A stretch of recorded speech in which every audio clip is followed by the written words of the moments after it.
Hi అందరికీ. Carrot halwa prepare చేసుకుందామా? దీనికోసం క్యారెట్‌ని తీసుకోండి. అర కేజీ దాకా తీసుకొని వీటిని పీల్ ఆఫ్ చేసేసుకోవాలి. తర్వాత శుభ్రంగా కడిగేసుకొని లావు బెజ్జాలున్న గ్రేటర్‌తో గ్రేట్ చేసేసుకోండి.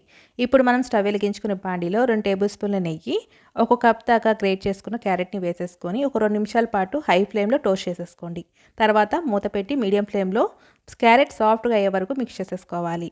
దీంట్లో అరకప్పు దాకా పంచదారని వేసేసుకొని మూత పెట్టి ఒక 10 నిమిషాల పాటు మగ్గించేసుకుందాం.